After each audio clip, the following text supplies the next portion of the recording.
Good morning, everybody. How is everyone? Great. Good. Great to see you, Caroline and Saul Klein. And we'll give people a few minutes to get on the platform and let us know where they are listening from today. I am super excited to have Caroline, my co-host for Realtor Talk, here with me today, and our guest, Saul Klein, who is actually the magician behind our introduction. He introduced us, it's been close to a year now, I believe, correct? Yeah. Yep. So super excited to have you here today, and super excited to be sponsored by Wendy Gilch's platform, Selling Later. I met her at Inman, which Saul, I believe that was the first time I met you person to person, was at Inman Connect in New York City. She spoke on the stage about her new platform, Selling Later, and we're actually going to get into some questions about that with NAR's new clear cooperation policy and the dual agency and one of the problems that she solves for both real estate agents and for consumers. So thank you, Wendy Gilch. Thank you, Selling Later, for sponsoring today's show. Super excited to have Saul Klein on here. If you are joining us and you haven't met Saul, Saul has been widely recognized as a real estate industry leader and a pioneer for 40 years, correct? Yeah, pretty much. Yeah. He's been recognized as one of the 25 most influential people by NAR, by the National Association of Realtors, and also named by Inman in the top 100 for 9 consecutive years. He served as the industry's first internet evangelist and was instrumental in bringing technology to the industry during the dawn of the internet, which a lot of people that are younger than we all are, don't remember the days before the MLS and how the industry used to operate. And it operates quite differently now. But Saul was instrumental in bringing technology to the industry, and he's also a Navy veteran and a certified financial planner. I didn't know that about you, but I think that's a fascinating part of your past and your background that you bring to this industry. So welcome, Saul Klein. Did I get everything in? Boy, that was something. No, thank you. It's great to be here and to be with you, Lindy and Caroline. And it's kind of interesting that we met online on LinkedIn. That's the magic of online community. That's the magic of things Sorry. Things that can actually happen through interaction. And you guys, both of you, you came across to me online. We'd never met in person, but I knew enough to know that it made sense that you should meet one another. It made sense to me to know that you should meet Terry Murphy, who was my partner many, many years ago. And I met John Riley, my real estate, my business partner for 25 years, online 25 years ago. So wow. That's the power of what you guys are doing right now. And you're pioneers in doing this live on LinkedIn where people are trying to figure out how to do this. And I've been watching you and you've been doing it. So, congratulations to you guys. I love watching it and seeing what you're doing and seeing you interact with one another. It's very rewarding for me. Oh, well, that's so great, Saul. You and I have not met personally, but we certainly have interacted over the last year. And I have to say, at this point, I was going to mention your other roles in the industry, pioneer, of course, thought leader, tech guru, financial expert, as Lindy said, who knew? Navy veteran, chief editor of Realty Times.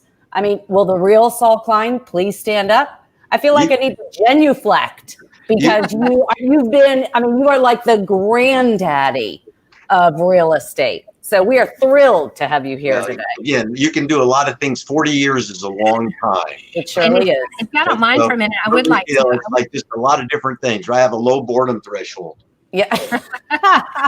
I would think so. I would like to welcome people that are joining us. We have a number of different real estate agents, Myra Baginski from Dallas, Ed Eakin from Dallas, who also sells property internationally, which is like beaches. Like I think we all need a beach property right now. Lachelle Adkins, hello. Wendy Gilch, who I had mentioned earlier, Jamie Masler, Victoria McCullough. They're both in the relocation industry.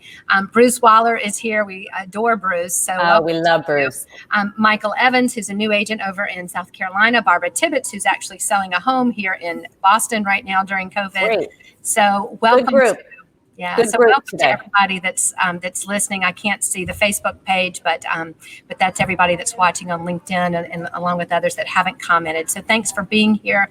Let us know where you're calling in from, and please, if you have any questions for Saul, ask them again real quick. The reason we're doing this is we're just wrestling with the questions of the real estate industry, where it's going, and the reason Saul is the absolute perfect guest is he was the one that kind of ushered the industry into the internet age, and so who better to talk about where the industry is going than Saul Klein, who's been in the business for 40 years and is right there on the forefront again. And I love the way he wrestles with these questions. So again, thanks so much for being here.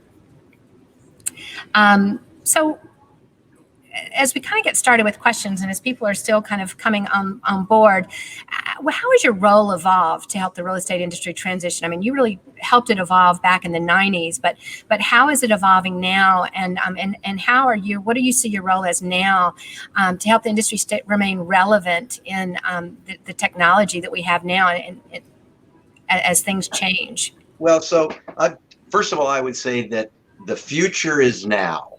And so what we really have to understand is that where this is going, it's already on track. Many things are already happening. And so things are already happening. I was fortunate. I spent 10 years in the United States Navy. I studied about naval science and about the way ships were propelled and about computer systems very early. And then I was commissioned. I served at the end of the Vietnam War on steamships, because all Navy ships were steamships. People don't know this.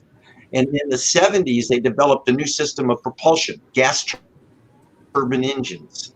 And so today, most of the Navy craft are gas. That was a major shift. And while they were doing that, they brought computer systems in.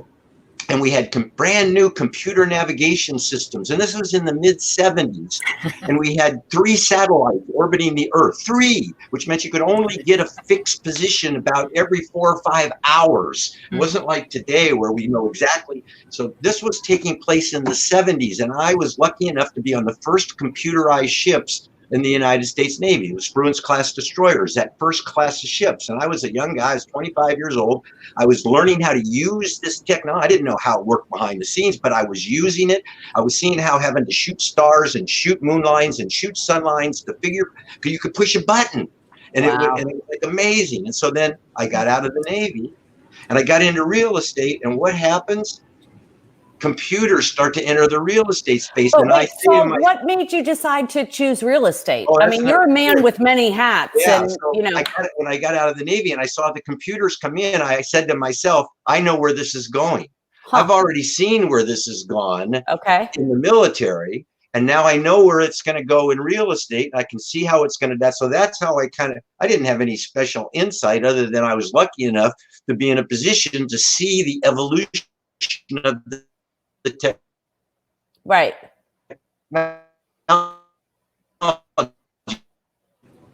Technical difficulties. Why I decided to get into real estate, as I got looking for, I fell in love with this concept of all this data in this book you could see about real estate. And I started looking for a home. I enjoyed doing it. And I knew you could, you kept your own calendar, so I could. And in the Navy, we had this system I referred to as a system of inverse rewards. And that meant people of the same time and grade, you all got paid the same amount of money. It didn't matter how good you were at your job. It didn't matter how much extra you did. You all got paid the same amount of money. And so I wanted it was a government, it was like a government job. Yeah. Yeah. So I wanted to find something where I could be rewarded for my efforts. And real estate was one of those types of businesses where it gave me control of my calendar. And if I worked hard, I could be rewarded. And if I didn't work hard, I suffered the consequences. So it was freedom that got me into the real estate space. It was hard to find jobs in San Diego at the time because the economy is cyclical, right? And when I got out, it was one of those things where, it was you could get jobs very low paying with companies because everybody thinks that if you live in San Diego, you should be willing to take less money because it's so beautiful. Good weather, right?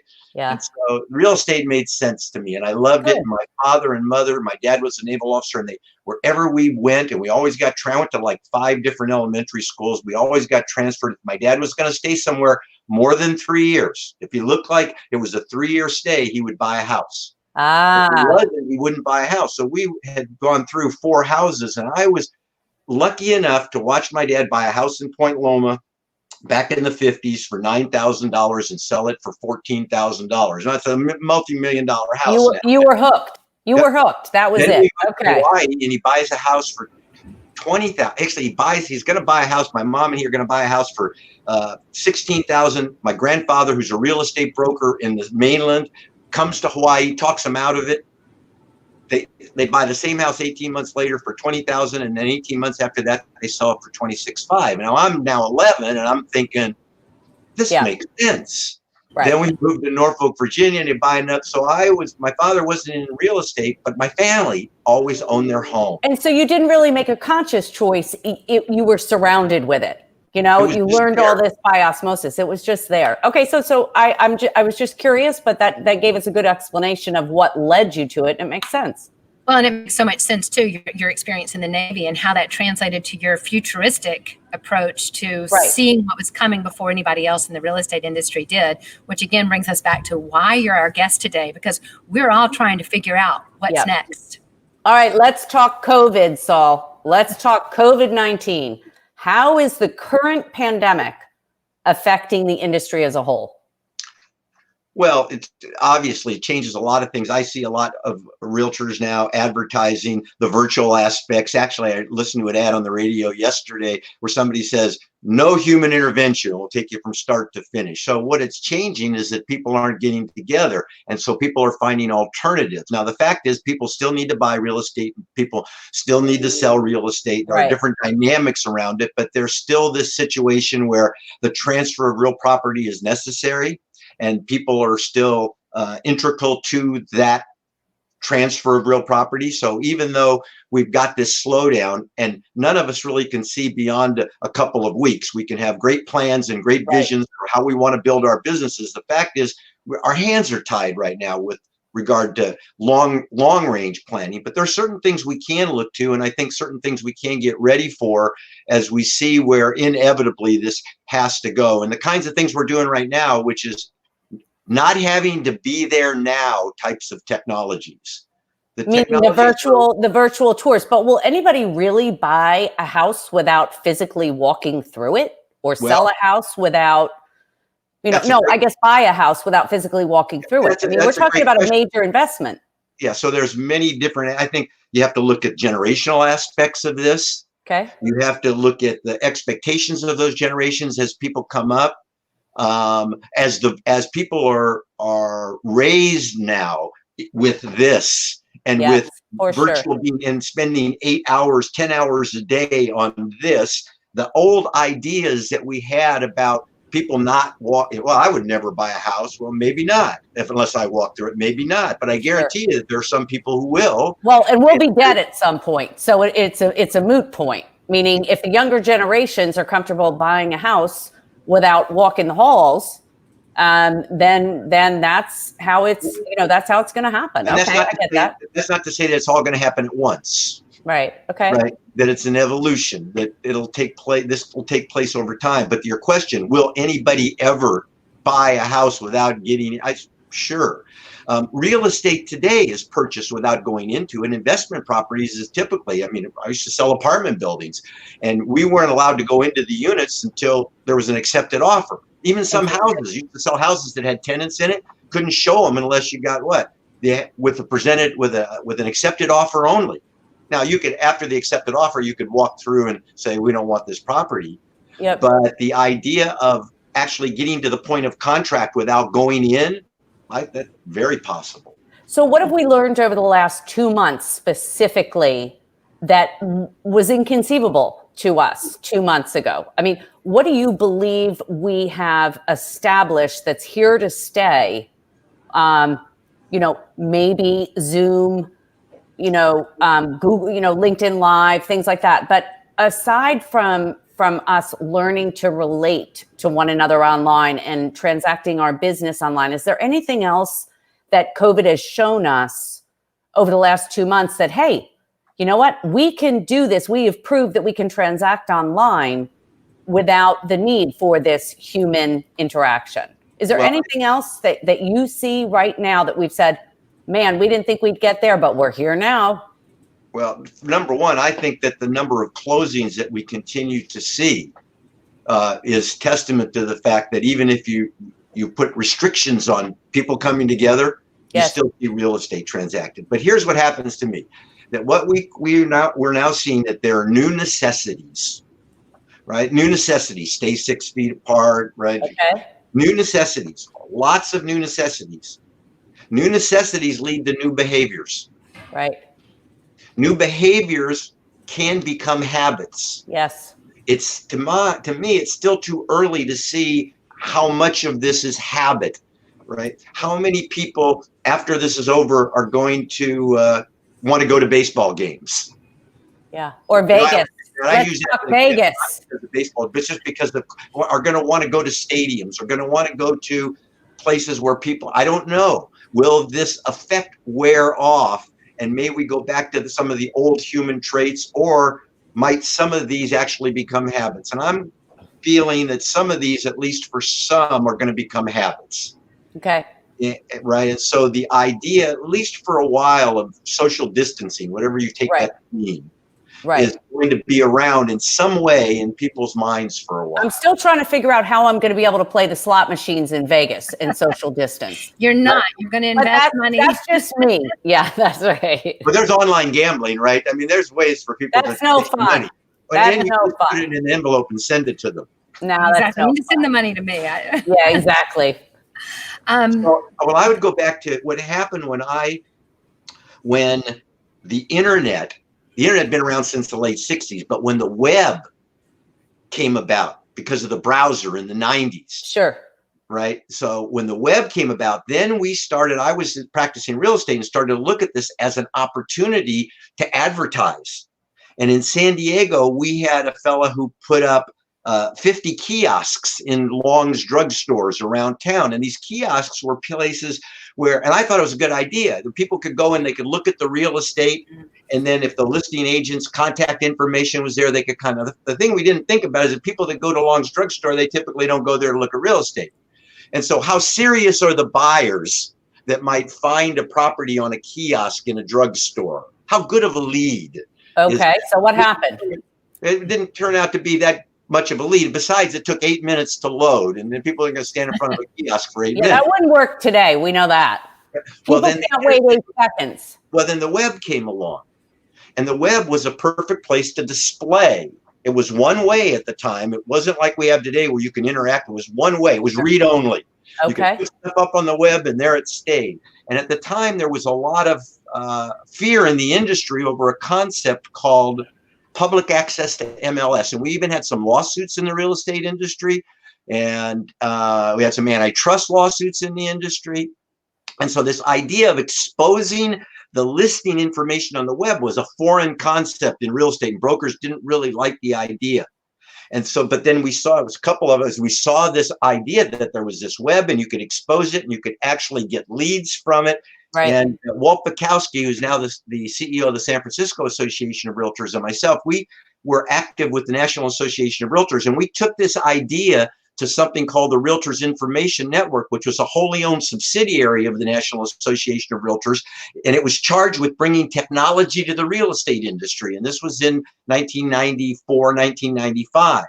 And so we actually took Richard, the guy that had the kiosks, to a meeting and said, this is where all of this is going. This is the future where people are going to be able to display their for sale properties on the web, and the real estate industry should do this before anybody else does it. And as a matter of fact, if you look at this, before the car industry, before anybody put their inventories on the web, the real estate industry put their inventory on the web. And you were an instrumental part of that.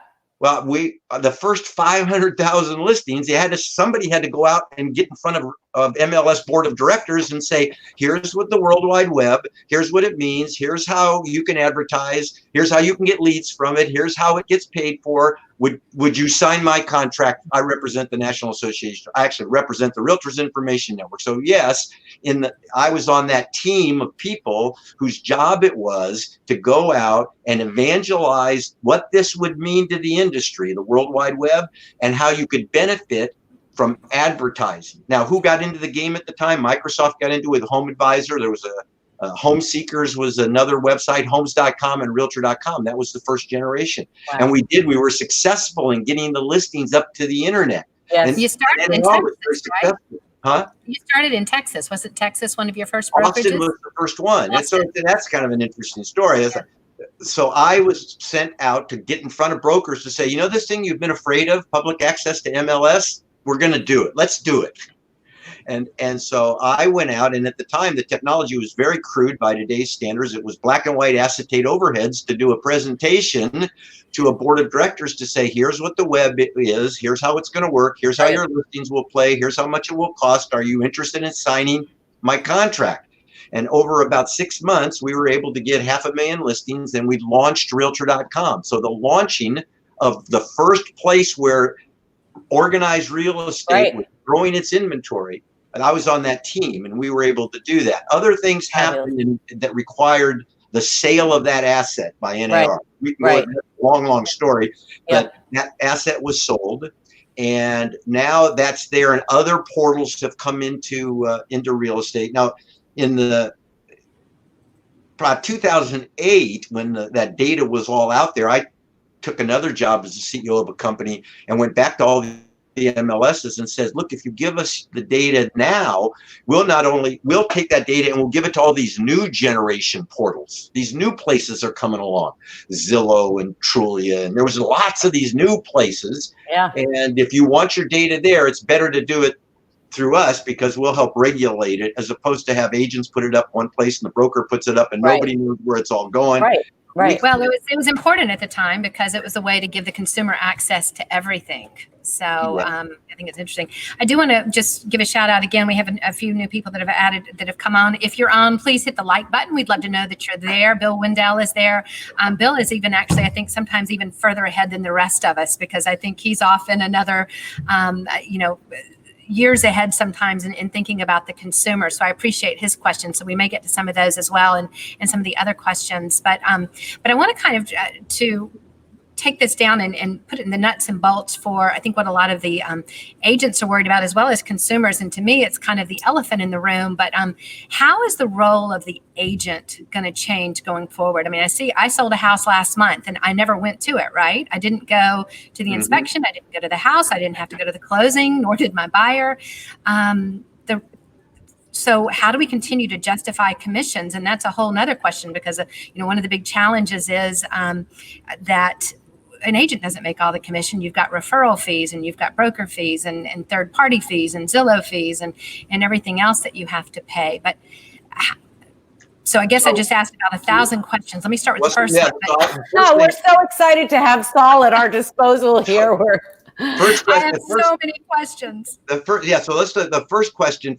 As I looked at this whole thing, 50,000 feet, and that is these two questions that I ask over and over again. I picked them up back in 1992 from a fellow called Joel Barker, and the questions are: first question, what's currently impossible to do in your business, and if it were possible, it would fundamentally change the way you do business. Not just change it, fundamentally change it. Major, right? So what's currently impossible, and if it were possible, it'd fundamentally change the way you do business. And then you switch it over. You say, what's currently possible in your business?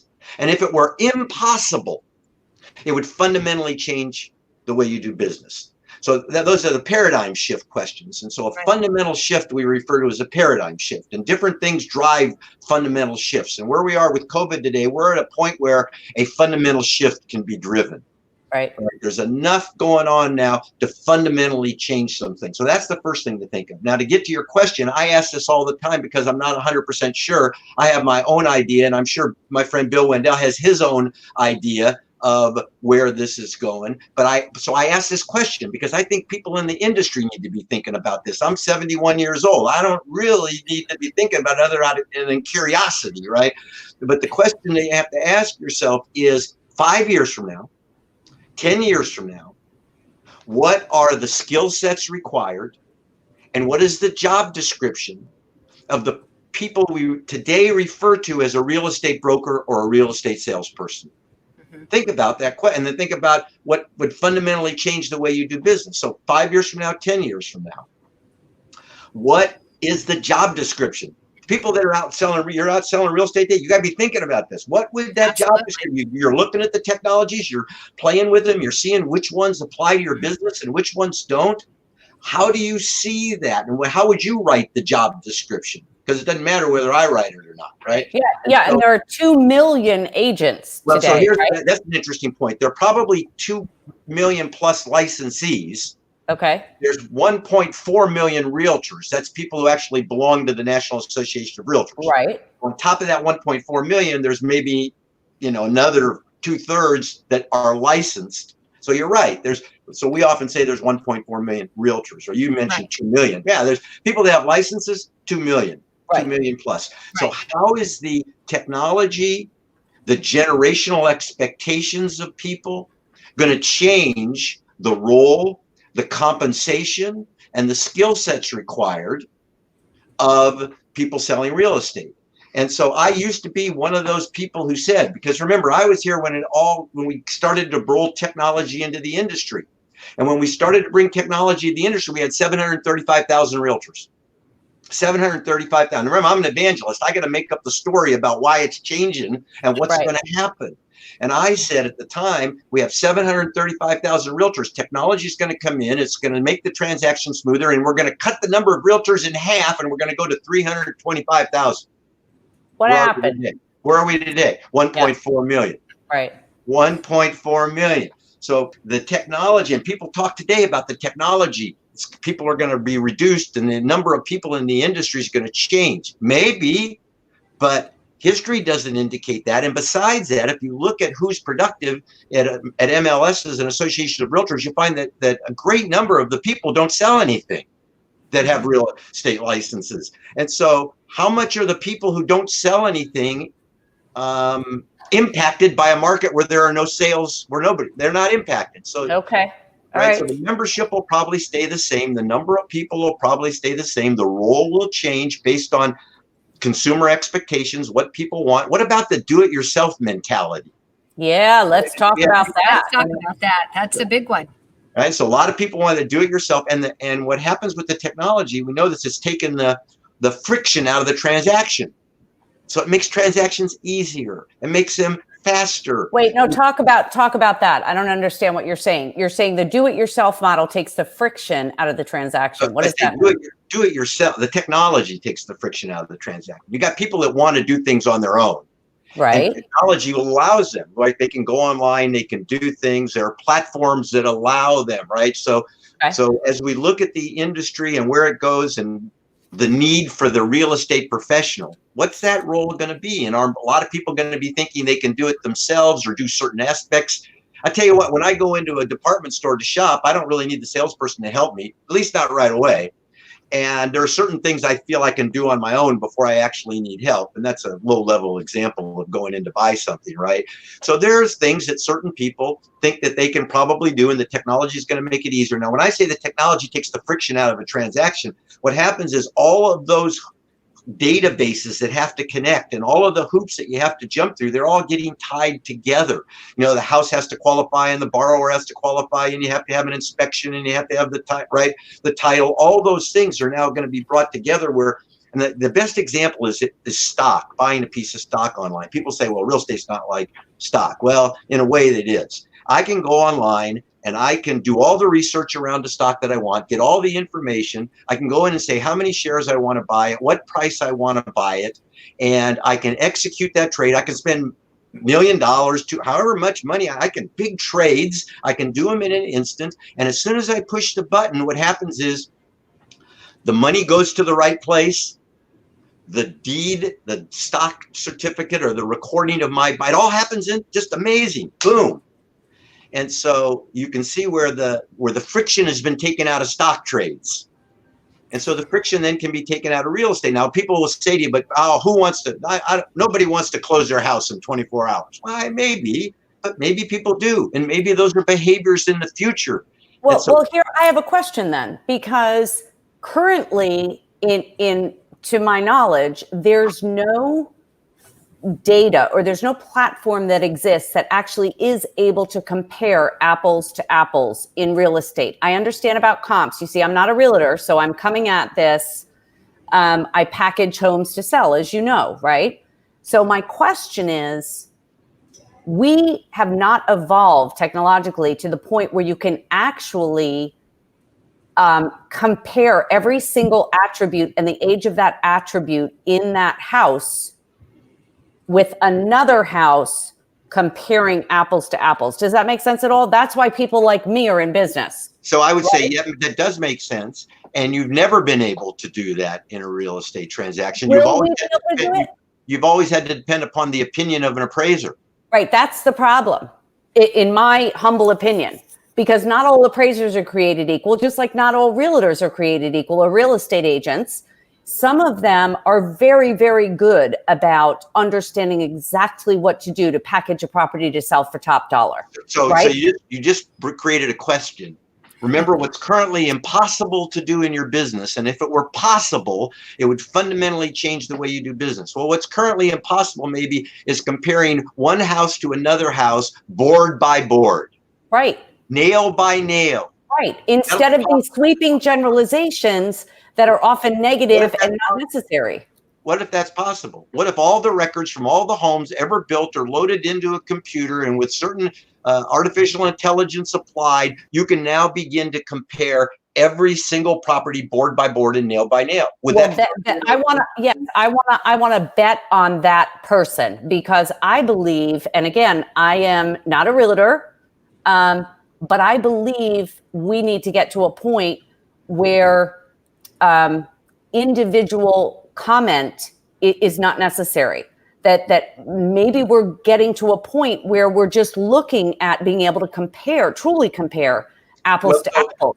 There's that aspect of it, and someday the technology will allow that. And if it's currently impossible today, it'll be possible in the future. And the real question for you then is, how would it fundamentally change your business, right? So, well, how would it change it for the realtor? The other side of that is every piece of real estate is unique, and because of that, specific performance is a remedy in a real estate case, right? You can force the step because real estate is unique. And so in addition to every board and every nail, there's other aspects of it that give it value that are the human side of it, and why somebody wants. But that's subjective. That's totally subjective, based on agent. Absolutely. Or based on the buyer. Or based on the buyer. Right. Right. Yep. So how do you think, okay, go ahead. I'm sorry. The great point is data. Right. Under all is the data. Because to do what you just mentioned, which is to be able to compare house, really make a comparison. Yes. That will be possible someday. Yes, and so, but it's not right now. Possible? The data. It's the assimilation, the accumulation, and the manipulation of all that data. And so I say, remember, under all is the land, realtors, under all is the data. And when you look at technology plays today, and you look at what's happening, is all of these different websites and all these different technology plays underlying is they're collecting data on people. Okay. Right? They're building profiles. And even in real estate, we look at MLSs. That's that certain type of data. Then you put that data on the web, and all of a sudden people start looking at certain things and not looking at things, and that's data.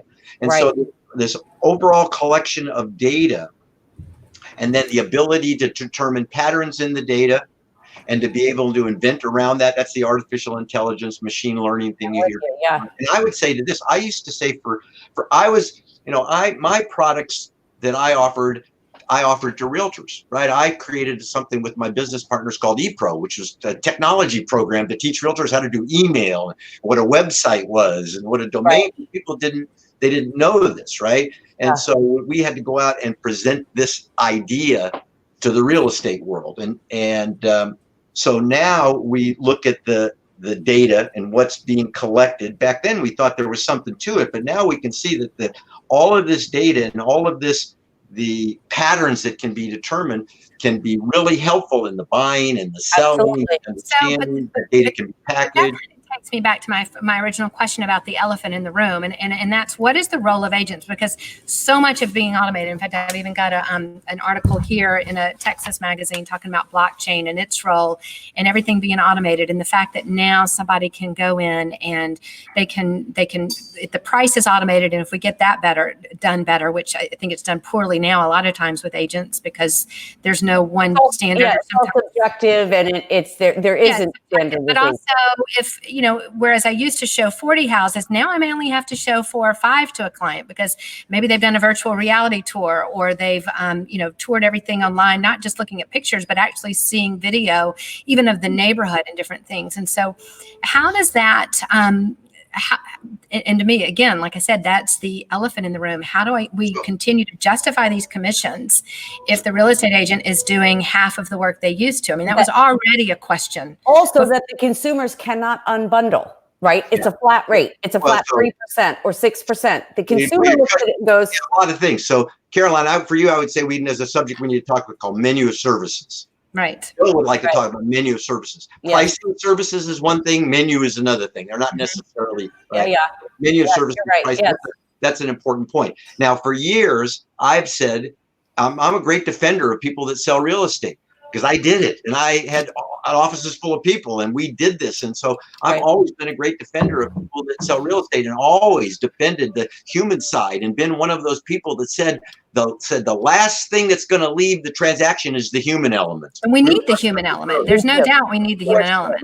But here's what I would warn is, as I look at the real estate transaction from before there was technology to where we are today, I see huge strides in the technology. And I used to be the person that said, you'll never replace a realtor in the transaction. Matter of fact, we used to say technology will not replace realtors. Realtors who use technology will replace realtors who don't use technology. That was our old line, right? Right. Okay. As I look at this and continue to look at this, number one, I see a great need to figure out what the value proposition is. Because you're right, Lindy. Absolutely. I see going down. I see compensation going down unless you can figure out the value proposition. That's where I come in. That's going to go down. You're going to see that happen. The other thing I used to say is you'll never take a human being out of the transaction. You'll always need a real estate professional. I would say at this point, I'm not sold on that idea anymore. And I know that heresy. And when you hear people at Inman and you hear them from the stage and you hear them saying, and you'll always need a person in a real estate transaction. You got to remember that these people sell their products to people who sell real estate. Right. So you're not going to stand in front of people with a product to sell to them, telling them they're going to go out of business. Right. You're just not going to be in business for very long. Right. I now believe that there is a possibility with artificial intelligence. In California, years ago, the California Association of Realtors developed something called Smart Agent, which actually could take the contract, and every line of the contract, it could figure out what other things went with it, what references, and it would be smarter than they wouldn't. This is not, I didn't mean this, but I saw it this way. Right. That thing's smarter than most real estate agents because there's this great disparity in the knowledge level of people who sell real estate. They're not all the same. And so this technology that would say, go read this document. Okay, this line, go read this document, this line. They created it and it made sense. And now with artificial intelligence, and I go back to my military experience. I guarantee they're already doing stuff in the military that we would think are impossible today. Right, sure. I saw that happen. I saw it in the military. And then, so look at artificial intelligence. There's a movie I saw on an airplane probably in 2005 or 2006. It's called Simone. Simone, Simone. Never heard of it. Al Pacino, right? Love Simone. Al Pacino. And it's about a artificial intelligence, a movie producer that gets software and creates a movie star singer that becomes so beloved by the population. And I'm thinking that could be a real estate agent, so beloved, but they don't even know that this is not a real person. And he has to then at the end of the movie figure out how to get out of it. And he figures the only way you can do it is to kill her, but then you can kind of take it the next step. Who's going to go on trial for killing somebody who's not even a human being? Right, right. So when you just watch the trailer and then substitute a real estate agent, the idea that you actually, and generationally, that there actually has to be a human being when there could very well be technology that's going to be better at discovering the nuance in what human beings do than Oh, another human being. I think that's definitely coming. No, I think it's fascinating too. And I think, and why I like Saul is because you are a truth teller. And that's what I've been saying. It's what I've been seeing. And I was saying that, and this is again, the point of this whole thing is to get the consumer's voice heard, because these are the questions consumers are asking. I had a guy call me this week that actually Caroline and I had talked to and consulted with back when I was selling my house, and he was selling a $1.2 million house. And he said, Lindy, I did a better job negotiating it than my agent did.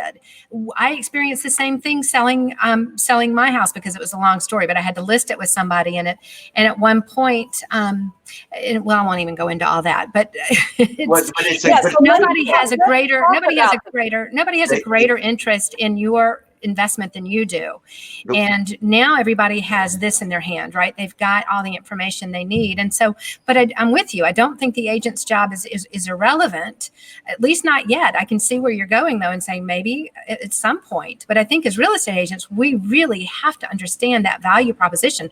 I mean, there are real estate agents out there that are depending on this business to feed their families and to pay their mortgages. Yeah, but let's pivot to the consumer. Since this platform, and Saul, you're an educator, your entire career, this platform is to educate and empower both agents and consumers. So let's continue to talk about the consumer.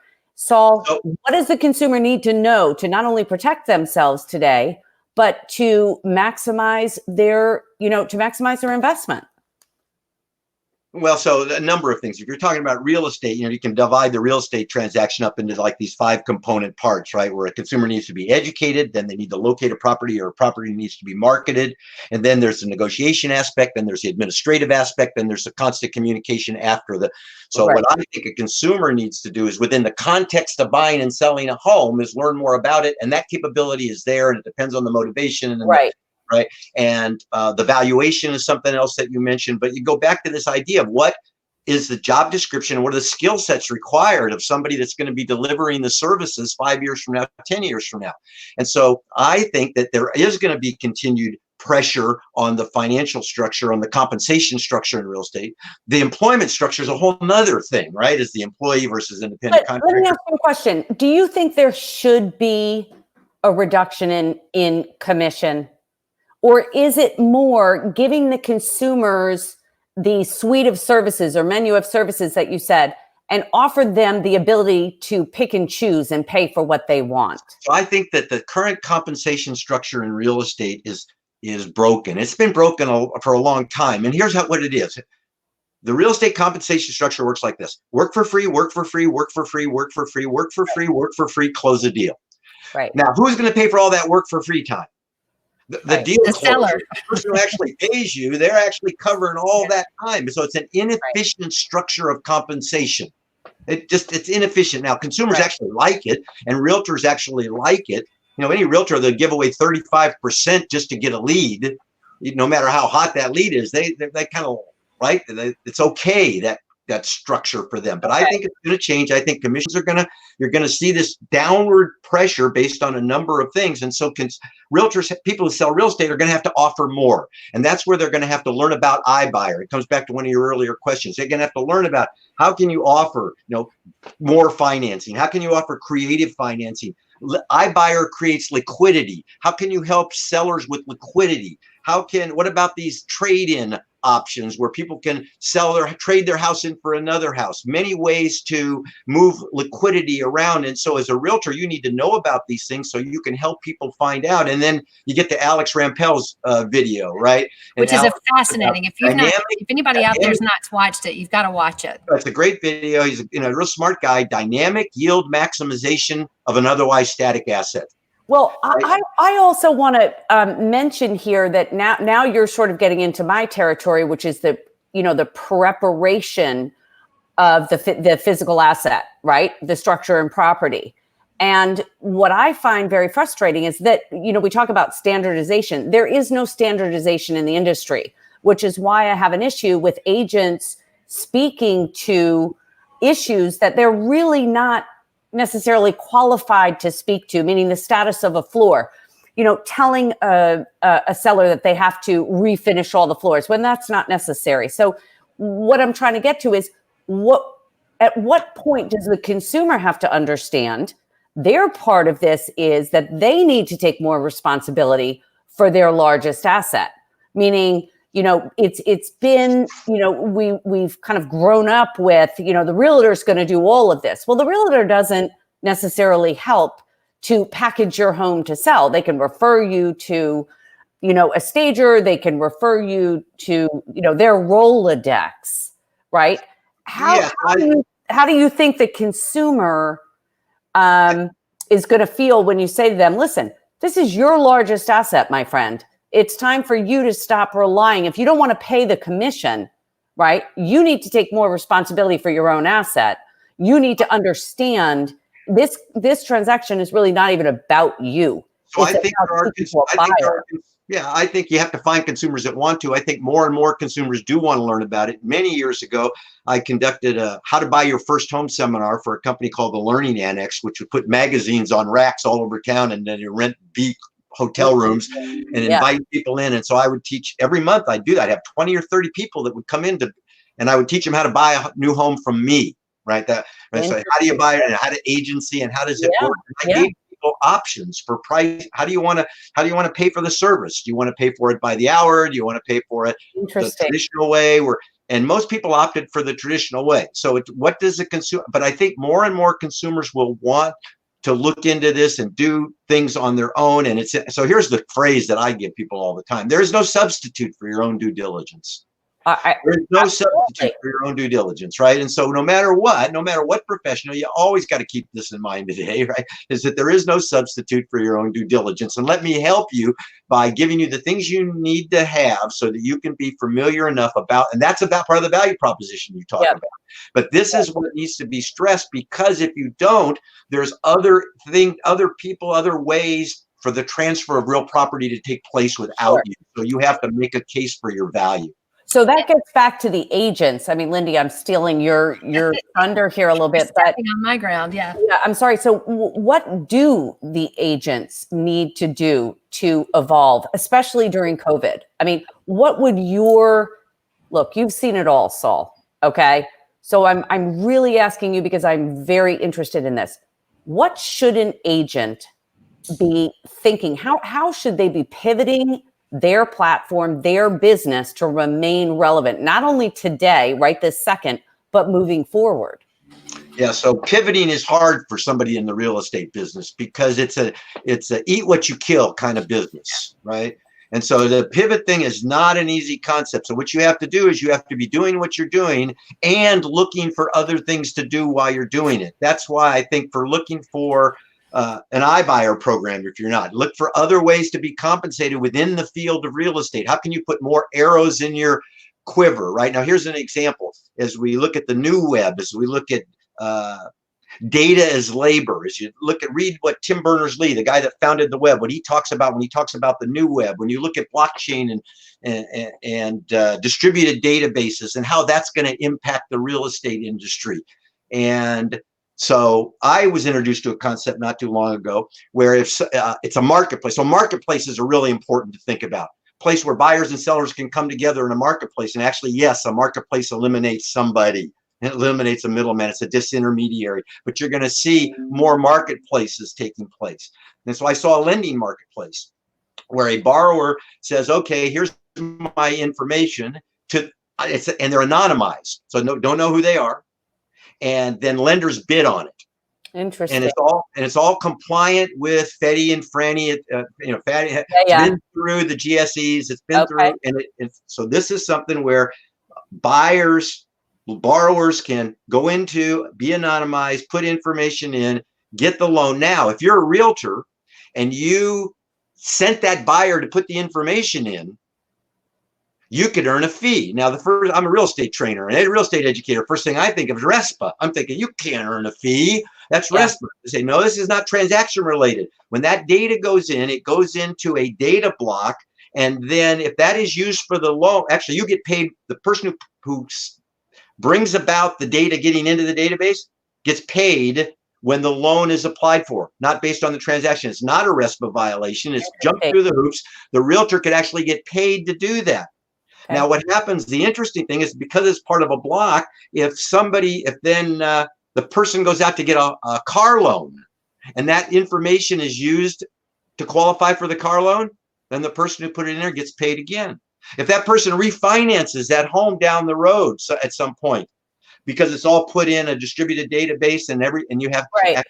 who owns, and now we're to the point where back to under all is the data, who owns the data. Right. If you're a consumer, what you need to be interested in is you need to own your data. You need to understand the privacy aspects. You need to be familiar with the GDPR and CCPA and all the privacy stuff that's going on. Okay, my eyes are already rolling into the back of my head. You lost me, but I get it. So what can a realtor do? They can understand this. They can know this. They can know about the use of the data, and just those I say knowledge is power. Now there's something that's different about you than's different about other people who sell real estate, and then you empower when I first in the 80s, I got licensed in 1975. In the 80s, the big companies were starting to buy up all the real estate companies. So Merrill Lynch, which was a stock brokerage company, got into real estate. Metropolitan Life Insurance Company bought Century 21. Sears bought Dean Witter, right? And bought H&R Block. And so you were seeing this kind of Prudential came in and bought. Remember, Prudential was an insurance company. Right. Came in and became a big real estate player. So in the 80s, the concept of one-stop shop was prevalent. Right. That's why I became a certified financial planner. I would sell real estate to people, and I'd win their trust and confidence. I could sell them real estate. I could sell them an apartment building. I could sell them. Give me your money to manage. They wouldn't come back until 6 years later, 8 years later. I'm thinking, but they would ask me, "Hey, what do you think of this investment?" I'm thinking, you know what? I need to have a product that people need all the time, and everybody needs my product. Everybody doesn't need real estate. What's a product everybody needs? Tax preparation. So I started to build a tax business, and I built it because I saw other people build tax businesses and then get investors out of their tax base and syndicate, buy apartment buildings. They would say they would describe you as not as a hustler, but as someone who has a lot of side hustles. Well, so this is my real estate business, because all those tax clients. Also, I was their real estate broker. And then I got a Series 7, Series 24, Series 63 securities licenses. I was a general securities broker because all my real estate clients were also my tax clients. Now, remember, we had all this conversation about commissions are coming down, and I had to figure out ways to expand my business and make money. Yeah. So I got those licenses, and then I could sell retirement plans to people, IRAs and 401ks. And then I became a certified financial planner. And so my value proposition was I could offer you one-stop shop financial services. And I actually got people in my office to get those licenses. And we did this on a very small scale, whereas some of the big companies were trying to do it. What I would say to people that are interested in listing and selling real estate in the future, look to other things that you can do and don't worry about people saying you have to focus, you have to only do this, because what I see real estate sales is an entry-level position. And that's not a derogatory comment, but that's the way I always viewed it. And some people, that's what they want to do, and they love it. And they sell real estate and they have great careers, and that's terrific. But when you enter the real estate business, all of a sudden you enter this giant industry that has all kinds of opportunities, some of which are synergistic with others and some which are not. And so what you need to do is people need to do is they look to the future, as they look to pivoting, as you say, is look for those kinds of things that are complementary to what they're doing. They might not find well, and the sad truth is it's a very challenging industry to make money in, between referral fees, and that goes back to one of the questions that I was just asked, but between referral fees and broker fees and all the other fees you have to pay, the $85 a year I pay that pays for lobbying efforts through the National Association of Realtors, multiply that by 1.4 and see how much money you have. I interviewed a guy named Deepak Seth a couple of weeks ago who was going through an article in The Economist talking about there's $75 billion spent on commissions every year, and there's only $10 billion spent on stock commissions for stockbrokers. I mean, so it's an interesting time we're in where, like you said, 20 years ago, you thought the commissions were going down, and then they didn't, at least not on the buy side.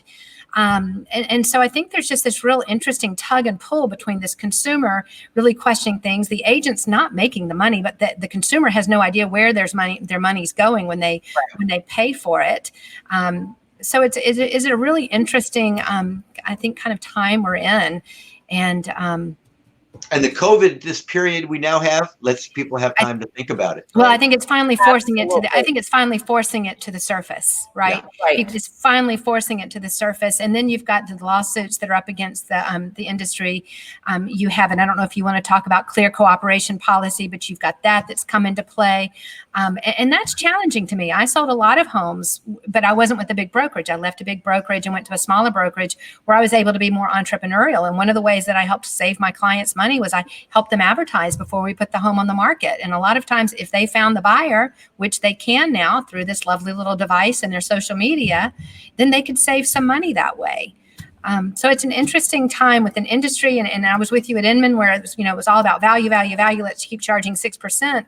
And I'm sitting there as a consumer again, because I was relocating again, going, no, that's not what I want as the consumer. And so I love this conversation to really hash out what does the consumer want and need, and then what does the real estate agent need to do to stay relevant, to continue to be able to feed their family. Or like you said, you need to start taking what are those skills that are going to be needed, which kind of leads me to my next question is what do you see the future of the brokerage? You were at Inman with me. You saw, you've got EXP, you have Remax, you've got Keller Williams, you've got these new broker models, you have Redfin that just laid off 40% of their agents. And then, you have Home Genius and Jose with them, and the list goes on and on and on. 5 years from now, who is the brokerage of the future? Yeah, so that's a great question. That goes along with what are the skill sets required? And I often think about this. Who's the closest to the real estate brokerage firm of the future? And I actually personally, I like the employee model, because it solves a lot of issues. Now, the fact that Redfin laid off 40%, that made sense to me. Well, right? Sure. Other brokers, they don't pay the independent contractors, they don't pay them. But if I've got employees and they can't go out and sell real estate, that's a common sense survival kind of thing. And that makes sense. That doesn't mean as the thing just starts to come back that they wouldn't add more people. So I like that model. I've always kind of liked that model. Nobody's got never had deep enough pockets to really make that work. Redfin is trying it. So I think that they're on that track. And the EXP, that's kind of like the not having to be there now technology. Maybe that now is something that's day has come, because this COVID has pushed us across the chasm, and gamers and people are in. Well, they've definitely got the great technology for it, for sure. Right? Yeah. So those things to me are kind of models of the future, things to look at. But I'm not sure that the model of the future has really been invented yet. I'm with you. I don't think it has either. Right. And so I just keep looking. And for the people in real estate, you just got to keep doing what you're doing and looking for things that are synergistic and look for ways to make money. Real quickly, I want to say something about MLS, clear cooperation, and that is, you have to look at what MLS is to really understand this. And MLS was put together to professionalize the industry. It took only exclusive listings, right? And put them in and created something that allowed the sharing of commissions. And this created a huge marketplace, the envy of the world. Now, before you could get all these brokers who are competitors to put their listings in, you had to get them all to agree that they would put all their listings in. Because if they didn't put all their listings in, what would go into the MLS would be the schlocky, junky properties nobody could sell. And I can say that from experience, because at my MLS, when I sold apartments, we actually had a commercial MLS as part of our MLS, but the commercial brokers didn't have to put their stuff in there. And so the only thing that went into the book was the stuff nobody could sell. Now, I always liked it because you could go in and make a deal out of the stuff that nobody could sell. But it wasn't a complete inventory, because brokers would only put in the junk. And so the residential MLS was set up where you put in your good and your bad. And if everybody trusted that everybody would put their good and their bad in, then the MLS worked. But if one person said, I'm only going to put my lousy stuff in, right, and then your MLS wouldn't be as valuable. And people say, well, my seller doesn't want it. I think for the most part, that's a bunch of baloney. The seller, if they really understand it, they would really want the exposure of the MLS. What it really allows is for somebody who takes the listing to have an opportunity to sell the listing themselves. And that's dual agency. And I don't care where people stand on dual agency. That's what it does. I happen to think consumers should be able to choose. If they want dual agency, they should be able to choose dual agency. But the purpose of not putting your listing in the MLS is to be in a situation where you collect a double commission, whatever you might call that. And to me, that's not necessarily in the consumer's best interest. You cannot convince me that in all of these cases that I'm seeing these waivers coming in, because I sit as a director on an MLS, where I see waivers, that those are legitimate, where the seller is actually informed. Right. And so informed consent is a big thing in the industry today, to me. It is, but I think it's interesting when you talk to consumers, a lot of times their eyes roll in the back of their head. They don't understand any of this. They don't know about dual agency or intermediary, or it's explained, but a lot of times it's just not understood until the heat of the moment. And then they realize, what they've gotten themselves into. Am I wrong in that, or? No, you're right. People don't understand. And real estate agents themselves, again, agency is kind of a new subject. It's like 25 years old, right? Because prior to that, the MLS was structured where everybody was an agent of the seller. Right. Everybody was an agent of the seller. Buyers didn't know and weren't informed, and that's like in the late 70s kind of thing where we have that. So you're right. It's not, in my mind, it's not adequately explained. Right. Well, and we have other now you're back to education. You got to educate the consumer, and that's a differentiator. If you do a good job, they're going to probably think that they can negotiate their commission with you, because that's all part of the education process, right? Right.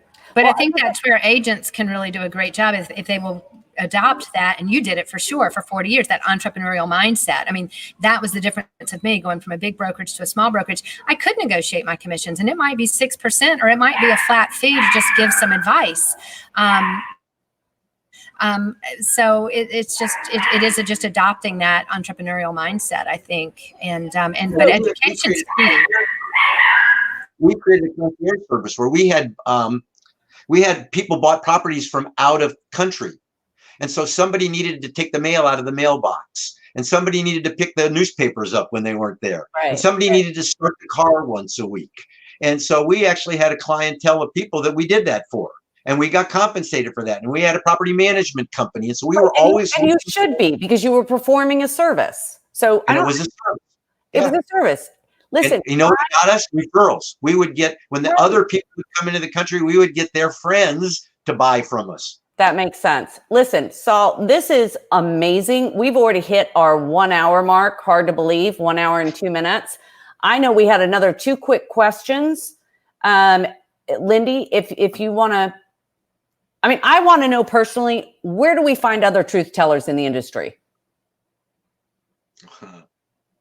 I think you're going to, I have friends that work for, different companies, the risk media people, and friends at Inman, and I have friends all over. Right. And so what I would say is you have to look at more than one. And, there's lots of different groups on online, but the problem with online is, you got people who are not always right, but never in doubt. And so you have to weigh. And everybody's an expert today. Lindy and I talk about that all the time. Everybody's an expert. Yeah. So you just have to weigh what there really is incorrect data that circulates out there. A lot of it is just because people don't understand. This is a complex industry. Yeah, it is. And it's got many, many moving parts, much more than anybody thinks. And so you just have to kind of stay up with it and pay attention to, like you guys do, right? All the big events, we all go and we glean from it what we can. And then we go out and do our own research. So I think there's a lot of great opportunity. There's some great new companies out there that get into this concept of dynamic yield maximization, just all kinds of helping people acquire down payments creatively. We kind of talked about that. That's a huge thing, particularly now. Yeah. Particularly with, what's going to happen with the lending industry, what's happening with lending criteria, what happens to people's credit. So, what's going to have people been laid off for a period of time. They're not going to have down payments in a situation where people already owe money on college. So look for new and creative ideas that are helping put people in real estate. Yeah. And you'll find opportunities there, because real estate still is the best way to build wealth for the average person. No doubt about it. People got to buy their home, own their home. No, absolutely. So I have one last question for you. Again, going back to your roles and kind of where we started, what is one role that you've played in the past and that you're playing now maybe that you're most proud of, that your biggest contribution to the industry that you just go, I'm glad I was there for the ride? Great question. That's a tough one. We were involved in some major changes in the industry. Yeah. But probably the one that was the most rewarding was ePro. And so we got the opportunity to create an online technology certification course for the National Association of Realtors. This is every educator's dream, to create a course that the National Association of Realtors then makes it theirs. Absolutely. And so we created, John Riley and Mike Barnett and I created that course in 2001, and we had that contract for 9 years. We enrolled 70,000 realtors. We taught them things like, believe it or not, what email is. This was the technology state of the art at the time, right? Yeah. What a domain name is. What's a website, right? We had 4 modules. It was an online course. I traveled across the country because what I determined after we had this contract from NAR for about 2 months was realtors weren't going up online and buying the course.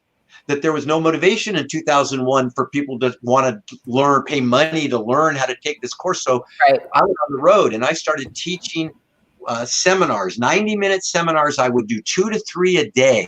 Can you imagine? 2 to 3 seminars at one association, and then I go to another one, then I go to another one. I would do 10 to 15 a week.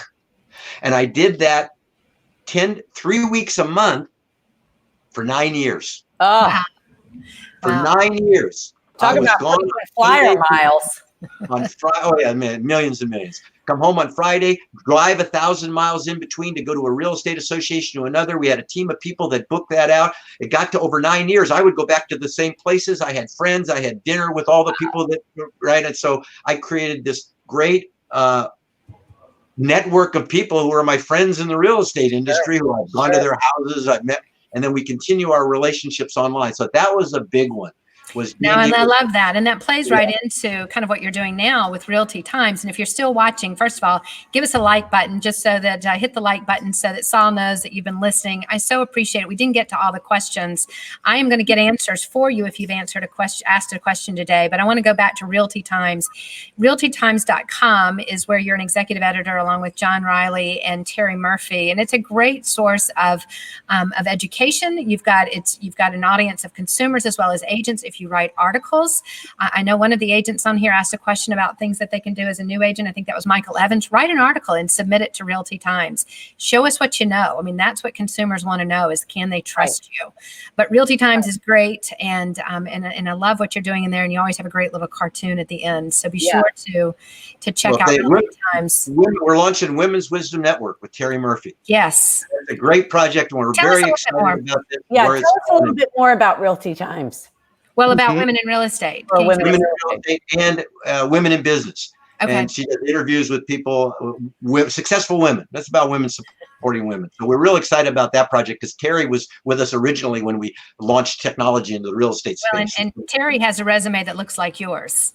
Right. Absolutely. Yeah, she's been around for a while. Well, she's done a lot. So that if you want to follow the things I write, that I talk.